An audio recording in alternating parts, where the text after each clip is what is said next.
us, and you are now watching this second episode of Lunch Money with Camari.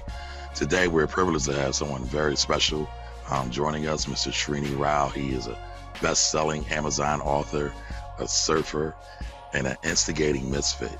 And today, he's going to talk to us about MBA programs, his book launch, and also a new conference he's doing. It's kind of like an unconference, so he's got a lot of interesting things going on. So how are you today, Srini? I'm good. Thanks for having me. Good. So got some questions that I wanted to have you answer regarding MBA programs, but I want to come back to that a little bit later. I want to say that I'm not sure if you knew this, but you are responsible for this Lunch Money series, and I don't even think you realized it.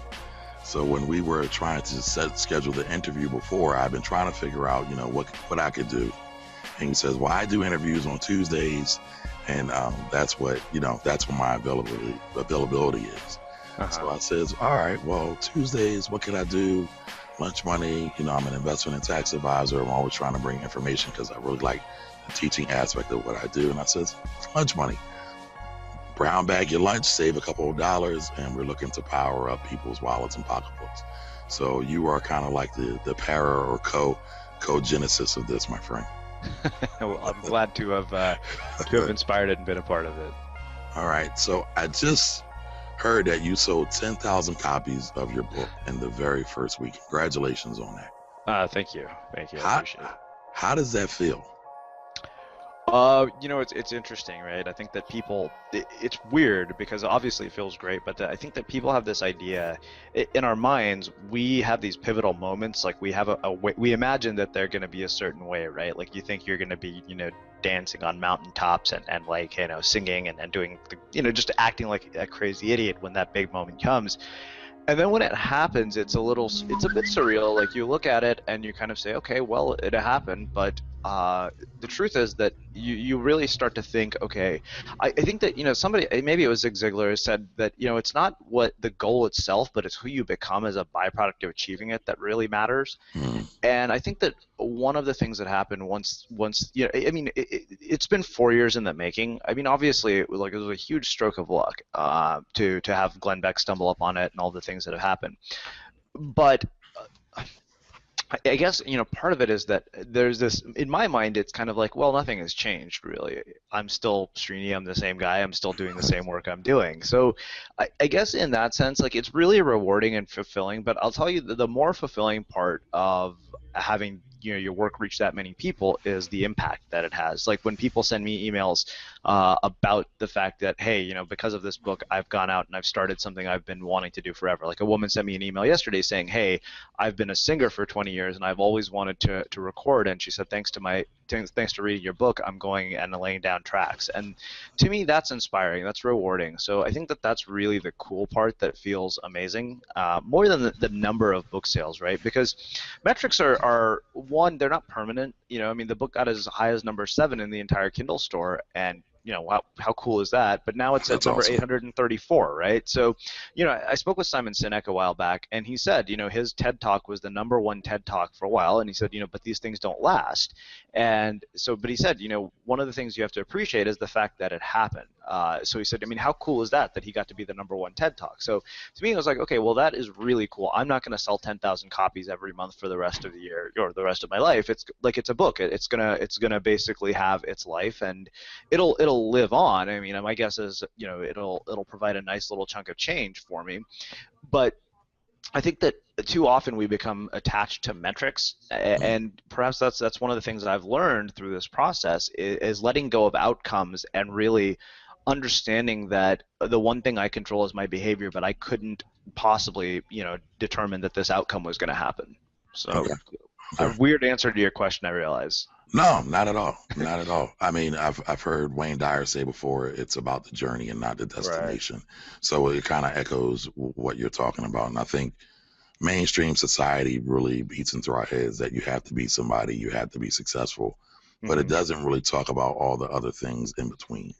Well, the other things are such foundational pieces, right? Like those are important. They're more important because here's the thing: if you achieve success without the other pieces, it's like building a beautiful mansion on a faulty foundation. Like a stiff wind will blow it over type of thing. Right. You could build the most beautiful house, but if the foundation is faulty, it's not, it's not ideal. And so I think that that's one of the things that this journey has really taught me, is that you really have to work on yourself as much as you do on your ideas. Okay. Well, before we forget, I absolutely want to mention the book. I think it's an awesome book. I read it. The Art of Being Unmistakable, a collection of essays about making a dent in the universe. It's definitely inspired me. It's definitely pushed me forward to look at things. I don't want to say to look at things differently, because I already feel like I look at them that way, but it reverberates with me. It resonates with me. So I really enjoy it, and I would suggest that everybody go out and get a copy of it. Now, have they gone to paperback yet? Yeah, there are paperback versions on CreateSpace. I had to make a quick update the other day because of something that didn't get quoted in the final paperback version. So it should be back online probably within the next 2 days. But it's on CreateSpace. So yeah, there is a paperback version as well. Okay. So the whole process of writing a book, it wasn't a super long process, but I understand you write 1,000 words a day. Yeah. So how long did it take you to write this last book? Probably about 6 to 7 months of writing, because I mean the thing is, yeah, I write 1,000 words a day, but not everything is worthy of being put into a book. I mean, half of it is even worthy of sharing. Like this morning, I wrote something. I was like, wow, I couldn't put together sentences that just made any sense. I was like, this is all crap. So probably about 6 to 7 months, I would say. I mean, a lot of it is about editing, right? Like eliminating the stuff that's good for the stuff that's great. Like, and I mean, fortunately, because I did it all through Facebook status updates, I had like a resonance test. Okay. Like people, I could tell, I knew what material resonated. So I kind of knew that, okay, some of this material really struck a chord. I didn't realize, like, together. And the theory was, okay, well, if some of this material struck a chord this way, what would happen? What would be the impact if we compile it all together? Would the impact be, powerful? And clearly, I think that it really was. So that's been cool. Of course, I mean, it has its share of 1-star reviews as well. Like, there's some people who absolutely hated it. Right. Well, that's a part of putting yourself out there to the universe. It won't resonate with everyone. But I was going to ask, did you write this whole book on Facebook? Yeah, more or less. Because I was going to ask, what is going through your mind? Because you are a prolific Facebook poster, and you write some really deep stuff, some really revealing things. What's going through your mind when you do this? I mean, a lot of it is just things that are on really literally what's going on my mind is that I'm thinking about, like it's looking at life experiences and translating them in a way that. One thing that I think you have to keep in mind is that, yeah, I'm very revealing and I'm very honest, almost to a fault, but I always try to keep in mind that, okay, the key here is that somebody needs to benefit from this. Like I've always said that it's okay to air your dirty laundry as long as it helps somebody else clean theirs. And that's kind of my attitude towards it, is that, okay, there's transparency here. And of course, like I said, not everything I write is great. Some things fall flat. But again, it's kind of like you said, you put yourself out there to test, what it is you're doing. I mean, part of it is, the other part is that it's a craft, right? Like I work at it every day, and today was one of the more frustrating morning writing sessions I had, because I literally was like, wow, this is, it's all coming out the wrong end, basically. I'm like, this is just garbage, and it's like that sometimes. But I also know that that's when you have to power through it. So I guess part of it is that I'm just sharing what is my truth and my experience in the world. Like I always tell people, I have no advice, just observations. Okay. Now, I'm reading James Altucher's Choose Yourself, and I know that's one of your favorite books, and it feels like you're channeling James Altucher a lot, and I could tell because I'm a fan. And I also didn't mention, and I apologize for this, that Srini also is the founder of Blogcast FM, which is an awesome show, does a lot of awesome work. It's one of my favorite podcasts that are out there. So all of you who listen to podcasts, make sure you listen to Blogcast FM as well. Yeah, no, I mean, James has definitely been a huge influence in my writing, because I saw what honesty did for him, and I thought, okay, like I've definitely got like I think in that James has helped me find my voice in a lot of ways. Like I've realized there's definitely his influence is pretty clear in my writing, but there's other people as well. Like I think I'm kind of a mishmash of 3 to 4 different people. Like we definitely have our distinctive styles. Like I can't write the way James does. He can really present these funny. Like I think he's got humor down in a way that I don't quite yet. Okay.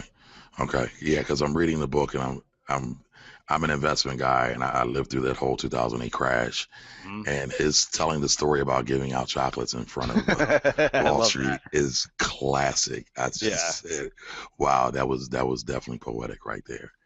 So I definitely can appreciate that. So let's move along to the question that I was posed. Someone submitted to my AskCamari.com site what my thought was about MBA programs. You know, a lot of people come to me, I don't have an MBA, so I have an opinion about it, but I wanted to talk to someone who actually has an MBA and has some insight on it. So I wanted to get your feel on what MBA program. Yeah, well, let me preface this with a couple of things. First is that I didn't go to a top-tier business school, so that's one thing to keep in mind. I went to what would be considered a second-tier school. Okay. But Berkeley isn't shabby now. So, well, Berkeley was my undergrad. I went to Pepperdine for my MBA. Oh, okay. So, I mean, as far as the rankings of MBA programs goes, Pepperdine is not like, you know, particularly difficult to get into, and it's not ranked particularly highly by any of the magazines. It's not like, you know, you're not gonna. It's not like Harvard, Wharton, Stanford, those types of places. So let me preface everything I'm saying by saying that first. Okay. All right. So that being said, because other people from programs like that may feel very differently, that being said, I think that it's a really expensive way to learn what you could learn from reading a few books.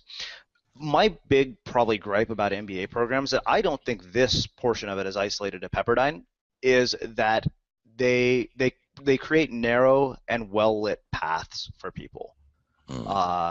And the problem is with narrow and well-lit paths, it doesn't leave any room to explore the blank canvas, right? It's the analogy I used is, and this is not even isolated to MBA programs. It's I think colleges in general have a big problem right now because we're graduating students in record numbers who don't have necessarily the skills to do any real jobs in the real world. But what's even worse is that when people are told, about career options, it's like, here are the options in front of you. Nobody says, by the way, you don't have to choose from the options in front of you. And, it's like, here's the 4 colors you can paint with. And then it's like, by the way, there are thousands of other colors that nobody has told you about.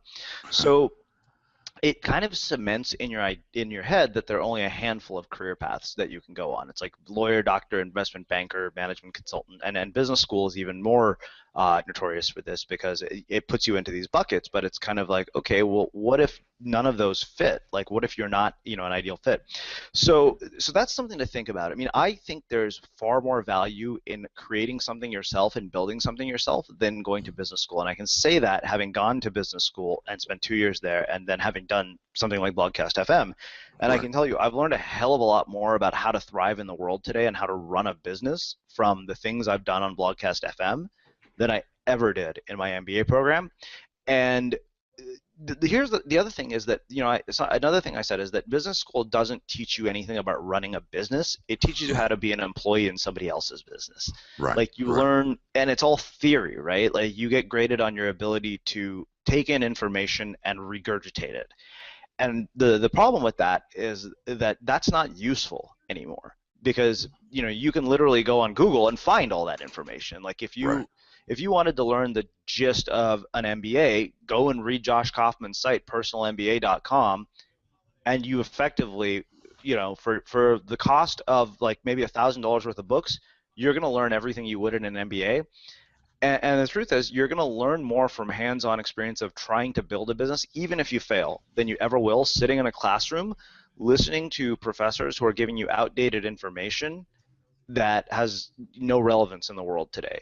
Right. I was actually going to suggest that take half of the money you were going to spend on the MBA program and map out some very good conferences that you can go to. You could do that as well. I mean, here's the one thing that I would say is that here's what you need. Conferences are great, but you don't want to get in a situation where you're just taking, it's rather than you don't create the same, a different version of the same hell, right? Mm-hmm. Is what you have to think of it as. Like, you don't want to just take in information. You want to actually end up with an outcome after taking in that information. Like, what's the intention? Like, so I would say, I mean, there's stuff like these hackathon camps or hackademic camps where people go and actually build things. So my opinion is that you should go and look for an opportunity to learn how to build something. And it doesn't matter what it is, but build something. That's key. That's the really key part of this in my mind. So you're really into the application, because there's a big difference between theory and application, and a lot of times absolutely. But I'm a very hands-on learner. Like, I don't learn well by taking in information. I learn by doing things, because then it just becomes part of who you are. So your learning style is more tactile, I'm guessing. Yeah, definitely. Okay. Did you tinker a lot when you were a child, or? Yeah, I mean, I've always had curiosity. Curiosity has always been the driving force. Even throughout business school, I was always building websites, most of which didn't do very well. Like, just, trying different things. I mean, I was always just every time I saw some new piece of technology come out, I would say, okay, well, what could you do with this? Like, I'd always think, okay, maybe there's some business here. I mean, I started playing with blogs right when Blogger came out. I was like, oh, cool, you can create something. I was like, okay, I mean, it was nothing. It was just nonsense. I would write on it every, couple of months. I didn't understand the mechanics of how it really worked. But I was always, I've always tinkered with things for sure. Okay. Now, I just saw a big update yesterday. You're changing the name of Blogcast FM. Yeah. Any way we can get a scoop on what the new name is going to be? No, I can't give you that right now until it comes out. But I'll tell you the thought process behind why we're changing it. The reason we're changing the name is because the truth is that it's not a show about blogging anymore. It really has evolved beyond that. Like, we've outgrown the name and the brand. Because the thing is, if you look at the last dozens of interviews, we haven't really talked about blogging. I mean, we take more of a holistic approach to life, to business, to content, to create. Like, it's a show about business, life, and creativity. So when you look at the people who listen to the show, I mean, they include artists, they include teachers, they include like your typical online marketers. It's a pretty wide audience. And the name Blogcast FM is limiting our ability to keep reaching those types of people. Because the thing is, let's say that you're searching for something on iTunes and you stumble upon us, you may look at it and say, oh, okay, well, this is just a podcast for bloggers. It's called Blogcast FM. And the truth is, it's not just a podcast for bloggers anymore. And so we want to be able to reach the people who we want to reach, and branding plays a big role in that. So that's the reason for the name change. And of course, we can extend beyond the brand at that point as well. Right, and it's funny. I'm not sure how I discovered your show. It clearly wasn't through a Google search or an iTunes or a Stitcher search. I know it was word of mouth, and I was going to say you have such a following. I mean, bloggers love you, podcasters love you, so you get spread around pretty easily, almost to the point where a name really doesn't matter. It's Srini, and now Dave, but it feels like you've already extended past the brand anyway. Yeah, I mean, to some degree we have, but I mean, for the sake of our own growth, it's we're so restricted within the confines of that brand. Like, we want to do things that are not just blog related. Okay, so like the Instigator experience. Yeah, exactly.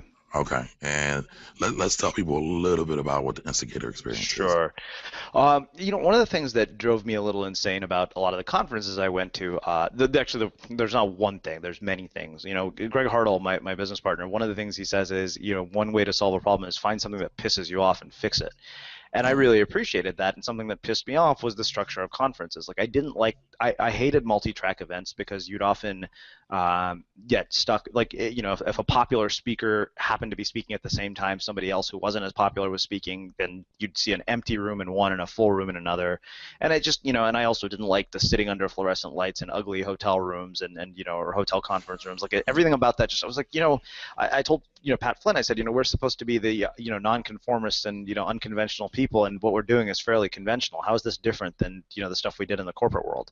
This is almost the same. So that was part of the thought process. The other thing is that I wanted an event where we got to hear new voices on stage. It wasn't all the usual suspects. It wasn't the same people. And I, fortunately had a lot of brilliant people to pick from because of the way I built Bloodcast FM.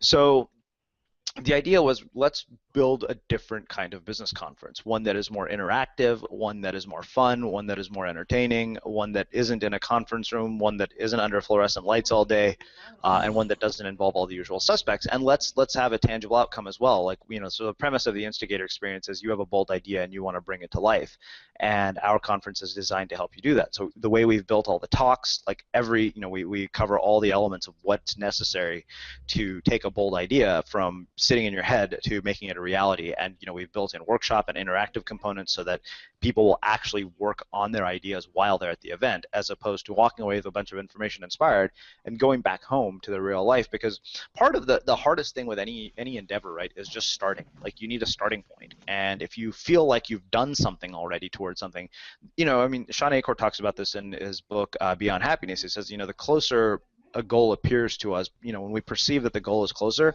it actually accelerates our activity towards that goal.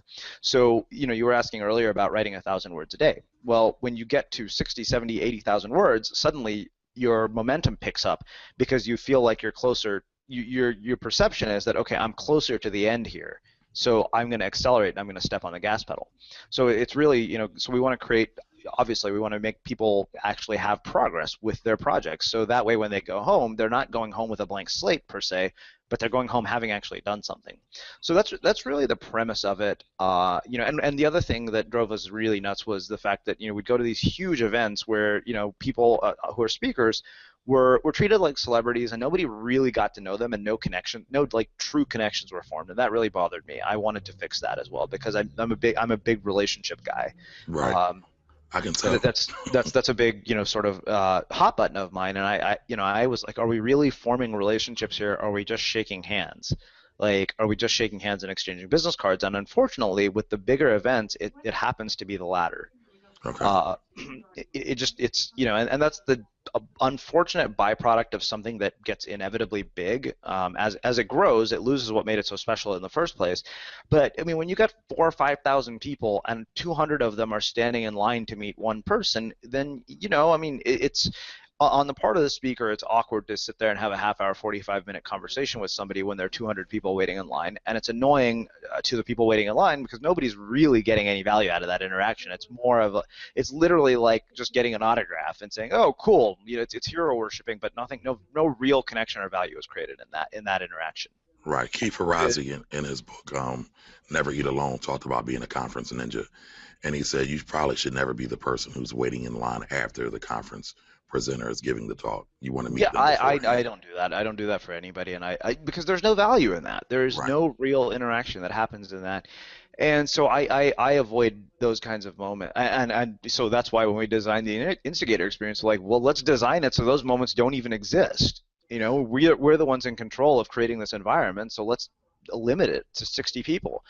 And I think that the other thing is, I think that one of the challenges that we have is that the people who are the creators of these sort of mega conferences, it's moved beyond attendee experience being a priority, and it's moved to selling tickets as the priority, because their primary business is the conference. So Right. the goal is sell as many tickets as possible, and I wasn't interested in that. I'm not interested in selling. Like, we already had more applications than there are spots, but we're very, very selective about who we want in the room, and we could have easily, if we had said, okay, doors are open, first 60 people, come and get it.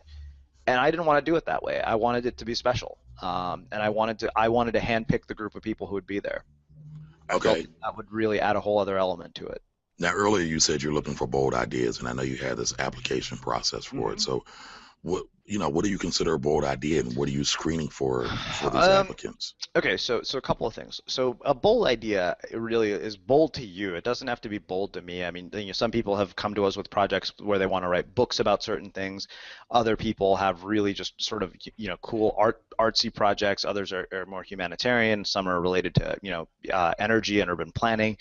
It's a wide mix. I mean, that was another thing we wanted. We wanted a diversity of ideas and a diversity of backgrounds, because the more diverse the backgrounds in the room, the better off everybody would be, because of the cross-pollination of ideas. that to me was very key. I didn't want it to be like just a for lack of something less crude, a social media circle jerk. I wanted it to be like, I wanted a diversity of inputs. And where I got that idea from was the author Robert Greene. He told me once, he said, the analogy is biodiversity. He said, the more species you have in an ecosystem, the richer the ecosystem is. And so I thought, okay, well, let's emulate that in the environment of the conference. And so the other thing that we've looked for is clarity, because some people have been very vague on what they're trying to accomplish, and we can't say yes to that, because then it would be on us. Like unfortunately, that would fall on us, because then we would be setting them up to fail if they're not clear on what they're trying to accomplish. So you're clearly looking for a definiteness of purpose, because you want to see something actionable come out of Precisely, because the truth is, the measure of our success is not how many tickets we sell; it's how many people go out and execute what they want to actually do after the conference. Like, that's the real measure. Does it have the ripple effect? Because if you have that, then we're onto something far more powerful than a conference. Okay. So it's almost like you want to have church, so to speak, and have.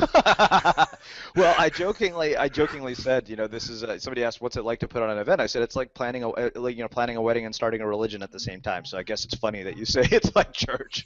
Okay. And I've seen some of the things you're talking about doing with researching doing this event. Yeah. Can you give folks a little bit of insight into that? Yeah, I guess, okay, so the real, I'll give you sort of a high-level version of this, because, we can go into insane detail, but the real part of it that I think is worth taking away is that rather than approach this as a business event, we said, what if we treated it as a production, like an entertainment event with business content laid underneath?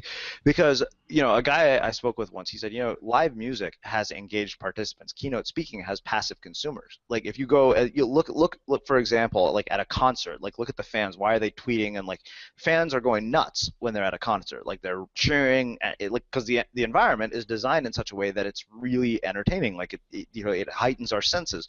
Whereas if you're sitting in like a conference room, there's nothing about that. It's just a guy on stage yapping away. And we thought, okay, well, what elements can we borrow from theater, from music, from movies that create this multimedia theatrical experience? What it comes down to is very much simply this, is that whatever you do, whether it's a product, whether it's a service, or anything else, I just wrote about this morning, it's about designing an experience for other people. We live in a world in which what people talk about are experiences. They don't talk about the product itself, they talk about their experience with the product. They don't talk about the service, they talk about the experience they had with the person providing it. They don't talk about the event, they don't talk about the content of the event, they talk about the experience. Like Apple, right?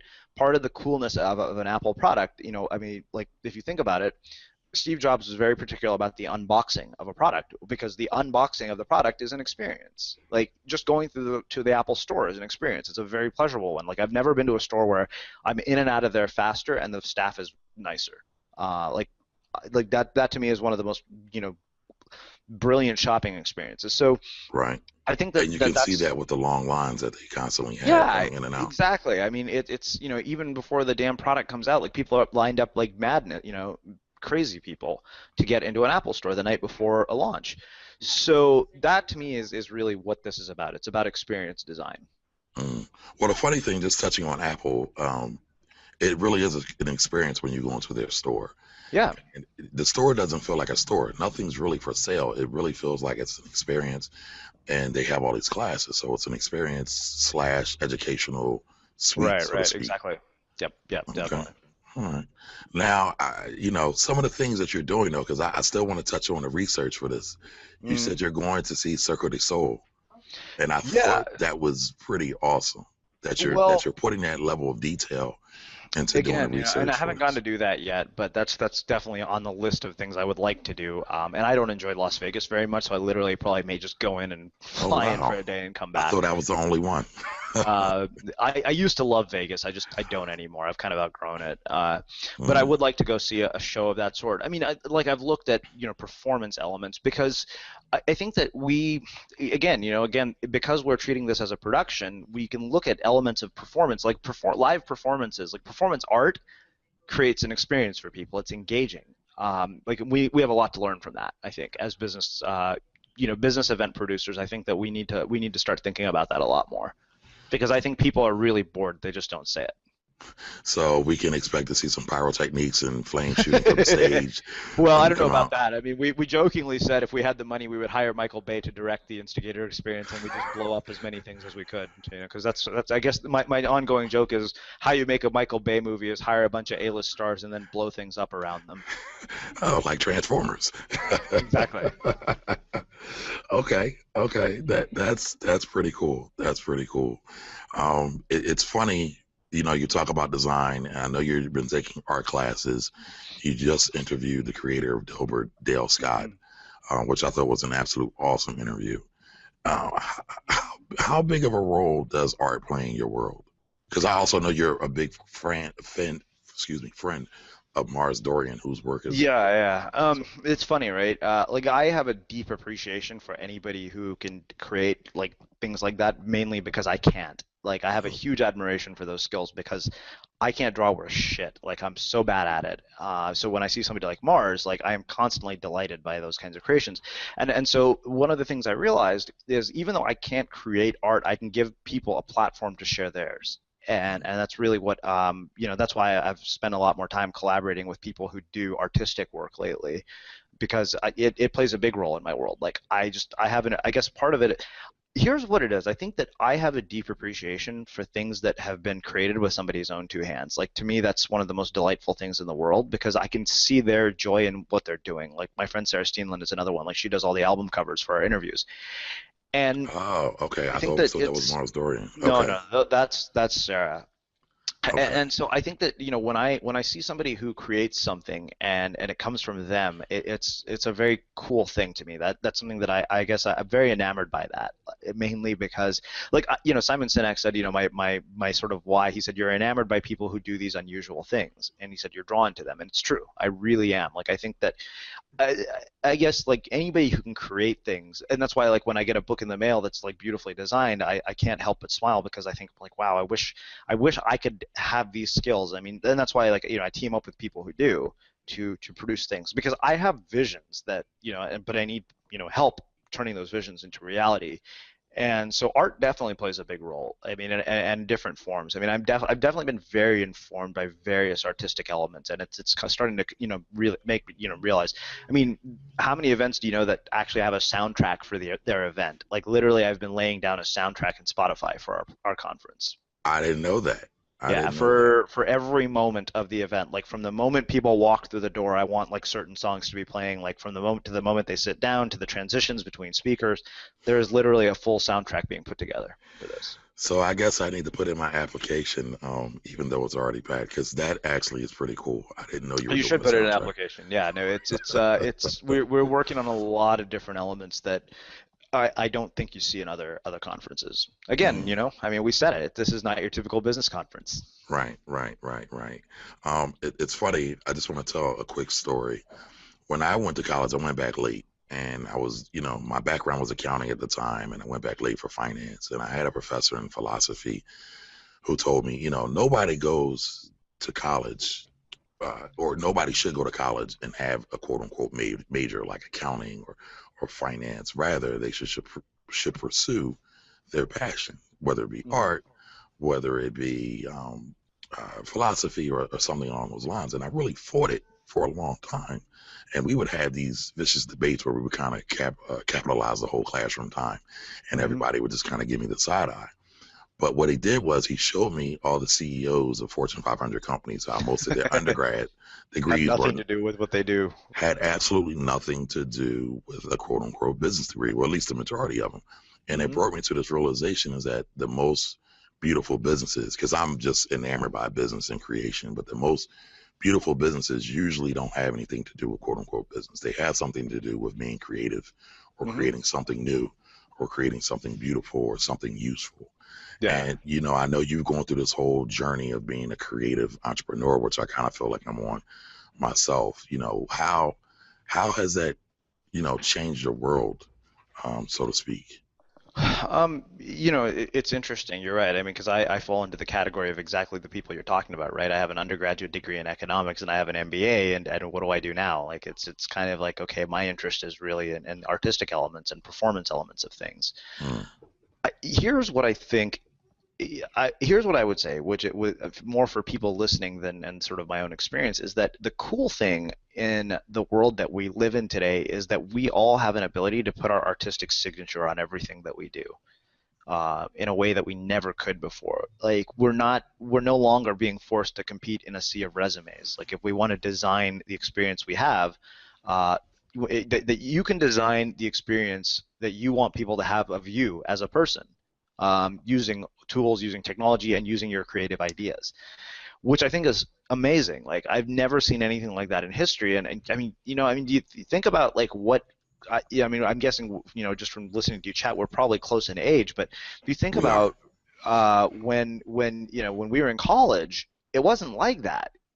Everything was just generic. You basically you were generic, and you were trying to stand out, like be the better generic version, of yourself. I mean, it's like you're trying to stand out in a sea of conformity, and that was a lot harder then. Whereas now, you literally can put spins on things in ways that you never could, and I think that is just cool. That's so cool that it's creating careers that didn't exist before. Right, because I And I think think your it's first blog was 100 reasons you should hire me or something like that. yeah, exactly, and it was Right. terrible. It was so poorly done.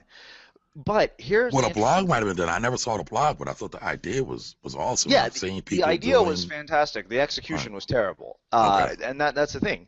So execution matters. But here's the thing: most people are scared that the execution will be terrible, so they don't try to begin with. And you know what? Yeah, that idea just flopped big time. But it was the foundational piece. It was the starting point for everything that came. Because you know what? I realized, okay, wait a minute. It didn't work, but there's something else I could do that might work.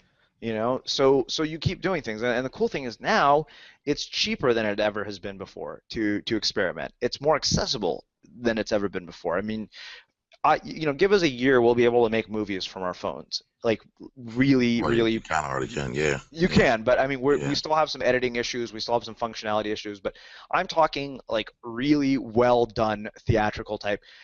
5 years from now, my guess is you and I could sit in the comfort of our own homes and rival things like Pixar. Yeah. I would agree. I would agree. We're not far from that. That's amazing. That's going to be one of the greatest things, because what's happening is that now there's this, I always say the gap between creativity and technology is narrower than it's ever been, and we're very close to it not existing at all. And once that happens, a lot of things are going to change. But I mean, what you're going about to for see the industries fall like dominoes. right? And we're already seeing that happen. I mean, publishing is one of them. Newspaper is the other, which is kind of like publishing, Hmm. and that's going to continue to happen. But what about those who aren't connected technologically?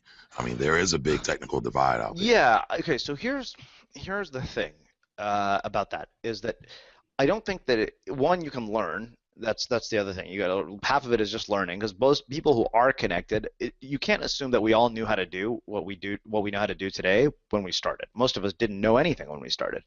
So I think that that's a big thing, is just knowing that, hey, you know what, everybody here actually worked their way, from the ground up to do Mm. this.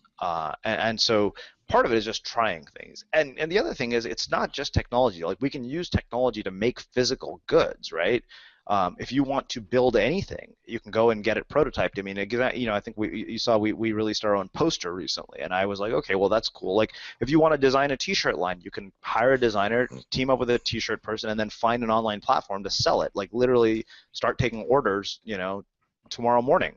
And there's platforms to sell it. I mean, that's the thing. I think it really just comes down to putting yourself out there. You're gonna and being willing to stumble. Mm. Because not every, like, it's not this straight and narrow path, even though we'd like it to be. Right. And you always say, model, not mimic, which Yep. I borrowed. People are going to start thinking that's my saying. And the other one you always say is, what is it? Map instead of a compass, or is it a compass A instead of compass a instead map? of a map. Right, right, right. Can you talk about that a little bit?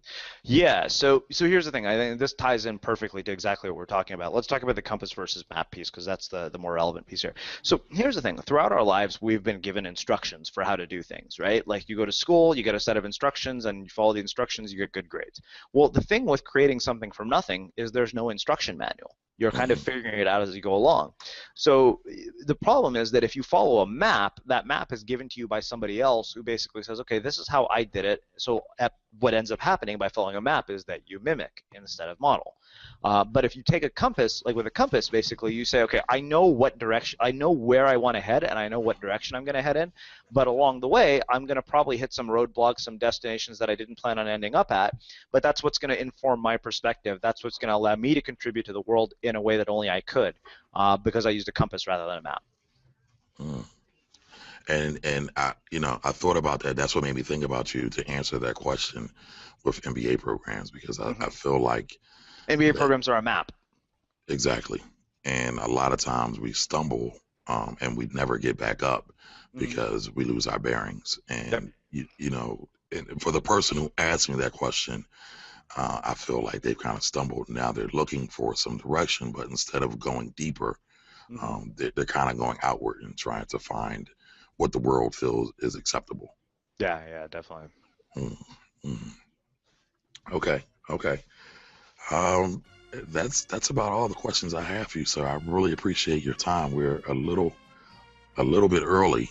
If you could tell people a little bit more about the book, where they can get it, where they can find you. So the book is called The Art of Being Unmistakable, a collection of essays about making a dent in the universe. You can find it on Amazon. You can find, and basically what it's about is my journey of finding my voice and my creative process, and then kind of, it's a compass. It's not a map, I guess is one way to put it. So that's where you find the book, and then where you'll find my work primarily is on Blogcast FM. That's where I interview, all sorts of weird, interesting, and crazy people who are up to all sorts of amazing things. And you can find it at blogcastfm.com, or you can find it in iTunes as well. And I'll have all those in the show notes where you can find them at www.askcamari.com. Thank you, Srini. I really appreciate your time. And thanks for being such a gracious host. Yes. Yeah, my pleasure. My pleasure. I'm glad to be here. All righty. Thank you so much. Thank you.